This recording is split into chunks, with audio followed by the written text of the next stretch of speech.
Alhamdulillah udah cabut jahitan, cuman seperti bisa dilihat ya kak, ini jadi agak ada apa namanya ini kayak ya bekas lah, cuman gak apa-apa lah, udah aman semua. Ya, tapi kenapa nggak ganggu penampilan kan? Semoga nggak ya, karena udah mau syuting sinetron lagi, jadi ya semoga nggak terlalu mengganggu penampilan. Sempat insecure nggak ada bekas luka? Insecure enggak, cuman agak kaget aja kadang-kadang kalau habis mandi kan suka lapanya cepet-cepet, toto aduh kok ada yang sakit gitu, ternyata ya masih harus pelan-pelan gitu. Rel, rumah yang baru gimana nih Rel? Bakal bulan ini Alhamdulillah, ditempatin? rumah yang baru udah 90% jadi. Aku udah mulai ngisi-ngisi furniture dan aku juga udah mulai tinggal di sana. Dan insya Allah lah dalam minggu ini, kalau nggak awal minggu depan bakalan ada open house. Jadi ntar semua pemirsa diundang buat main-main di rumah. Ini yang disentuh atau yang di Jakarta? Ini yang di Jakarta, yang disentuh 3 bulan lagi. Oke, Tapi Rel. gimana hasil jerih payah nyata, udah nyata? Ya alhamdulillah lah, maksudnya akhirnya kerja keras yang aku lakuin di dunia entertainment selama ini kan membuahkan hasil juga, bisa menikmati hasil kerja kerasnya gitu. Jadi ya seneng, bangga dan nggak sabar untuk teman-teman, keluarga semua bisa main ke sana. Berapa bulan sih akhirnya udah nyampe di titik ini nih? Berapa bulan dari pembangunan? Iya, atau tahunan justru? Oh, nggak, maksudnya kalau aku kerja, aku mulai kerja di dunia entertainment kan mungkin dari 4 atau 5 tahun yang lalu ya. Jadi ya alhamdulillah waktu itu setahun di dunia entertainment aku bisa beli rumah, dan rumah itu adalah rumah yang sekarang aku renovasi gitu. Jadi tadinya pengen aku jual, cuman ketika ada rezeki lebih aku pikir ya kan ini nilai sentimennya tinggi banget gitu. Rumah pertama gimana pun perjuangan dari dulu, misalnya pas papa mama baru pisah, aku waktu itu tinggal sendiri, belum punya rumah, dan aku bisa kerja dan akhirnya beli rumah itu kan banyak kenangan-kenangan dan kayak perjuangan yang aku ingat jadi pelajaran hidup aku kan. Jadi aku pikir ya udahlah, kenapa nggak kita bagusin aja rumahnya, jadi bisa cerita nanti ke anak-anak, ke cucu-cucu kalau ini nih rumah pertamanya aku gitu. Rel, abis berapa M sih Rel? Ini kan ganti marmer nih ya. Waduh ya lumayan lah, jadi ya apa ya, semoga ntar siapapun yang main kesana juga nyaman, keluarga happy, dan yang penting orang tua bangga. Oke, kan kabarnya ayah juga sakit nih kemarin nih kamu. Udah sempet jenguk belum? Saraf kejepit Bang Ferry. Oh ya, katanya kemarin Om Ferry sempat sakit sarafnya kejepit, tapi sempat teleponan, udah terapi segala macem, nggak apa-apa. Kalau ketemu belum sempat ketemu karena 2 minggu belakangan ini aku lagi sibuk syuting buat judul baru kan, jadi belum sempat ketemu. Kalau dia sakit kambuh seperti dulu nih sebelum dengan sama Vena nih, seperti apa nih? Jujur nggak tahu sih, cuman ya sekarang kan udah ada mama ya, jadi ya alhamdulillah lah bisa mereka saling menjaga dan saling mengisi kekosongan satu sama lain. Tapi lo sering berhubungan sih sama Ferry sendiri? Lumayan, biasa kalau aku teleponan sama mama kan selalu ada Om Ferry kan, jadi ya pasti ngobrol. Kalau aku lagi nanyain keberadaan Fania juga biasanya sama Om Ferry sama mama, jadi sering ngobrol. Kemarin kan sempat istirahat total nih kan ya. Ini kalau jadi siapa mama lu yang gantiin posisinya nih untuk memenuhi kebutuhan seperti apa nih? Menggantikan posisinya. Iya, yang pasti aku mendoakan yang terbaik aja buat mama, dan aku juga yakin pasti mama kan orangnya perfeksionis ya. Mama tahu yang terbaik buat hidup mama tahu yang ingin mama lakukan apa gitu. Cuman apapun yang terjadi, seperti aku bilang dari dulu ya, aku sebagai anak tertua dan adik aku juga ya akan selalu ada buat mama, untuk mendoakan mama, mendukung mama, dan ya insya Allah mensupport mama juga. Oke, sorry, lo kan hubungan udah putus lama nih dengan Wilona nih. Tapi sampai saat ini lo terus dijodohin sama netizen nih. Hubungan lo seperti apa sih? Iya, sampai saat ini Wilona adalah salah satu orang yang emang berkesan dalam hidup aku ya, karena dia selain meskipun udah jadi mantan, tapi kita masih bersahabat baik gitu. Jadi ya seperti yang aku bilang, even though kita udah putus, kita masih selalu ada buat satu sama lain. Dia bisa curhat apapun ke aku kalau lagi ada masalah, gitu juga sebaliknya gitu. Dan kita ya masih menjaga silaturahmi, masih ketemu dari waktu ke waktu. Terakhir ketemu atau komunikasi kapan?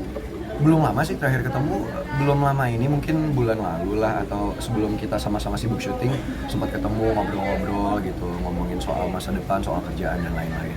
Oke, Kesan Rel. apa sih yang membuat lu nggak bisa yang Wilona sendiri? Kesan apa?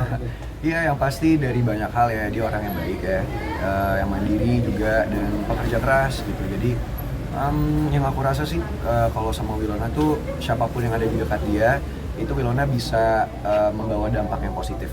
Tadi lu bilang curhat, sudah sering ngobrol tentang apa sih yang ngobrolin? Mungkin pacar dia baru kan ngobrol sama lu atau gimana gitu? Ya macam-macam, bisa apapun. Kadang-kadang soal jodoh, soal karir, soal apapun lah. Rel, kemarin lu kan juga sempat berusukan nih, kayak gitu. Itu seperti apa sih sebenarnya? Jadi Iya. rame ya? Iya. Iya, nggak nyangka loh. Tapi ya jadi gini, baru belakangan ini Boy Squad tuh punya acara TV terbaru. Dan acaranya itu memang konsepnya agak-agak unik gitu. Jadi kita harus berkunjung ke tempat-tempat yang mungkin belum pernah kita kunjungin sebelumnya gitu. Seperti misalnya di episode pertama ke Bantar Gerbang yang tempat pembuangan sampah di seluruh Jakarta atau apa gitu ya. Dan itu kebetulan pertama kali kita semua ke sana gitu, dan ya kita baru tahu ternyata di sana tuh beneran tumpukan-tumpukan sampah, dan di sana banyak banget orang yang tinggal di sana gitu. Bahkan banyak pekerja-pekerja yang harus makan di atas tumpukan-tumpukan sampah itu gitu. Dan emang konsep acara itu membuat kita tuh memperlihatin gimana sih misalnya reaksi ya kalau anak-anak yang misalnya terkesan kayak misalnya belum pernah susah gitu, kasarnya itu kayak gimana gitu. Jadi emang ya seru acaranya gitu. Cuman yang aku suka dari acara itu, kenapa kita semua setuju dan aku ambil adalah sebenarnya dari acara itu kita belajar bahwa dalam hidup ini banyak orang di luar sana yang memiliki masalah lebih berat dari kita mungkin, yang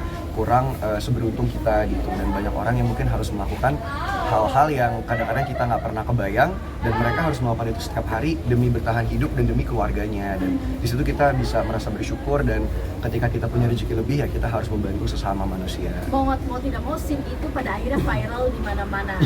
Dan respon lu sendiri seperti apa? Kan mungkin banyak pro kontra ya, netizen sendiri ya. Iya, namanya netizen Indonesia ya, aku sih melihatnya nggak terlalu nanggepinnya gimana-gimana, cuman ya nggak nyangka juga viral gitu. Cuman ya aku berharapnya sih penonton Indonesia bisa melihat esensi dari acara ini, bukan hanya sekedar yang misalnya reaksi jijik atau gimana gitu. Itu kan ya untuk kebutuhan entertainmentnya ya, kebutuhan hiburannya. Tapi menurut aku ya kocak juga sih, masa aku juga emang kita semua ya sampai kru-krunya pada saat itu begitu kita ke Bantar Gebang tuh semua pada kayak itu kan bener-bener, maksudnya kalau udah pernah kesana baunya nyengat banget kan. Dan ya itu emang pengalaman yang bener-bener wah menarik banget sih, sampai kita pulang ke rumah juga baunya masih ngikutin di dalam mobil gitu. Cuman ya semoga netizen bisa melihat sisi positifnya juga gitu. Cuman kalau untuk hiburan, untuk komen pro dan kontra segala macam ya udah biasa lah. Oke, sorry nih Rel, di netizen juga rame nih, katanya lu suka malah jadi lebih marah-marah, sombong, suka ini, suka itu. Gimana nih Rel? Iya, emang kebetulan di acara itu kan namanya acara TV ya, jadi ada skripnya dan emang ada tuntutan perannya gitu. Jadi Gimik ya? Iya, ada gimmick ya, dan emang kebetulan di gimmick itu awalnya adalah harusnya Austin, karena kan Austin di Boy Squad dia yang waktu itu kuliahnya di luar negeri 6 tahun, dan dia yang terkenal paling, tanda kutip, paling kaya di antara kita semua kan. Nah, cuma pada saat itu pas yang di Bantar Gebang, Austin itu saking mualnya, saking enaknya dia nggak bisa berekspresi yang kayak di, kan kalau acara TV suka ada gimmick yang dilebay-lebayin. Nah, Austin tuh waktu itu nggak bisa, kayak udah bro I give up, katanya I have a stomach ache, kayak gue bener-bener mual, pusing. Jadi ya akhirnya sepakat, yaudah deh gue aja yang kayak jadi yang gitu, karena kan aku udah biasa acting kan. Meskipun memang jujur itu ada reaksi natural, maksudnya reaksi alami, pasti siapapun aku rasa kalau jarang atau nggak pernah ke Bantar Gebang pasti akan mual. Nah, cuman untuk kebutuhan TV kan butuh lebih didramatisir, apalagi itu episode pertama yang emang kepingin coba dong gitu, akhirnya ya udah gitu. Cuman alhamdulillah kalau emang itu menjadi sebuah hal yang viral, aku ngerasa sih yang ngeliat sisi positif aja, dan alhamdulillah juga respon di acara TV itu bagus juga gitu, dan kita malah syuting bisa lebih banyak episode setiap minggunya. Oke, itu kan di syuting nih. Kalau yang di Instagram lo nih, di postingan dengan Instastory, lu marah-marah kenapa tuh? Oh enggak marah-marah, itu lebih ke bingung aja kan ya, sebenarnya lebih berhubungan sama ya netizen juga sih gitu. Kayak aku kan bukan tipikal orang yang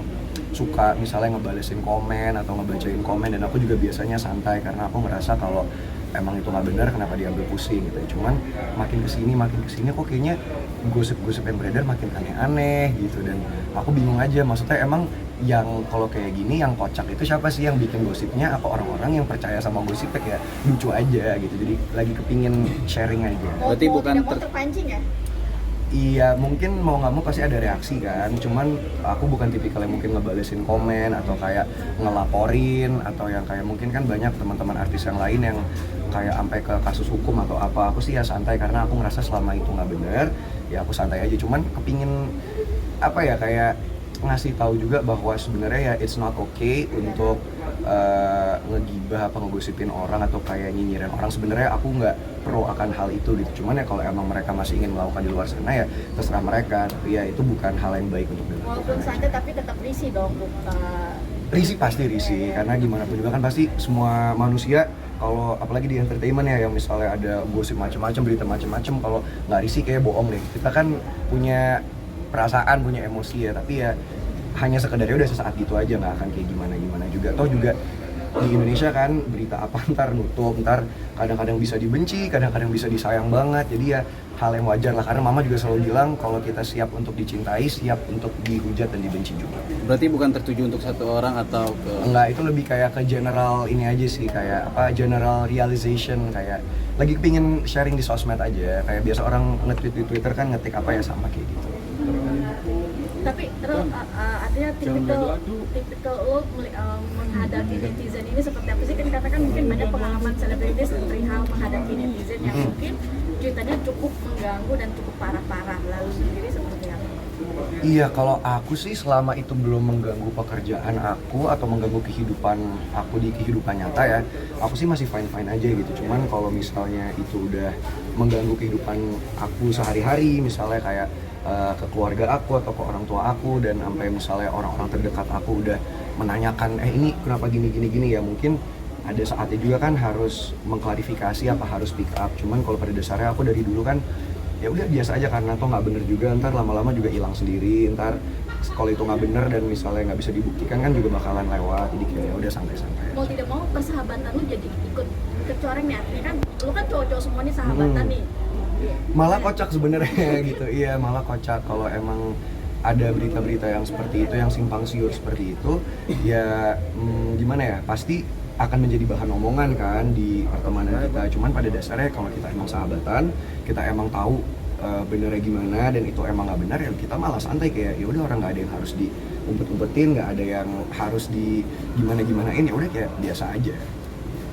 Dan terakhir Kong, untuk rumah sendiri lu harus menyisihkan artinya puasa jajan atau main ke luar negeri tuh berapa lama sih untuk nyampe target? Kan jor-joran nih untuk ya alhamdulillah, maksudnya aku juga bersyukur banget ada papa yang ngebantu di keuangan ya, jadi aku nggak harus yang kayak ngirit, maksudnya nggak keluar negeri, nggak kemana, bahkan kayaknya aku tahun ini udah banyak banget keluar negeri gitu kan kemarin-kemarin. Cuman ya harus diimbangi dengan kerja keras juga, dengan nabung, jadi bisa mendapatkan apa yang kita inginkan. Berarti papa ikut invest juga di sini? Papa? Iya, bahkan papa kan manajer aku, jadi papa yang ngatur juga keuangan, desain rumah, bahan-bahan, papa tuh sangat involved banget. Dari mana sih nyari bahan untuk rumah yang semewah lo ini? Wah, itu nggak tahu sih, cuman kita biasanya ke pabrik-pabrik gitu, kayak misalnya ke pabrik marmer, terus kayak hari ini sebelum syuting aku nyempetin dari pagi tuh keliling toko furniture, nyari-nyari furniture, dan itu lumayan capek banget, makanya sekarang udah lelah banget guys. Berarti lama ini udah konsepnya dari lo sendiri pure apa dari papa ada? Dari aku, jadi aku pinginnya gini. Kalau dari papa kan yang penting kak irit, kak hemat, bahannya jangan, kalau aku enggak pak harus gini. Jadi ya lumayan berasa pengeluarannya sekarang. Jadi untuk marmer sendiri berapa nih? Berapa M? Wah jujur itu udah nggak tahu ya, karena kan yang dua-duanya pakai marmer, tapi yang ngambil banyak jatah marmer sih mungkin rumah yang disentul ya, itu kayak udah wah nggak tahu deh habis berapa buat lantai doang gitu loh. Jadi kayak pusing, belum AC, belum kaca-kaca ternyata mahal, jadi wah banyak banget yang mahal-mahal, toilet mahal, gagang pintu aja mahal banget ternyata. Jadi kayak ya udahlah. Dari luar atau dari luar? Marmer kebetulan kita dari mana sih? Italia apa dari mana? Pokoknya semua diimpor dari luar negeri ya. Oke. Thank you. Oke, thank you.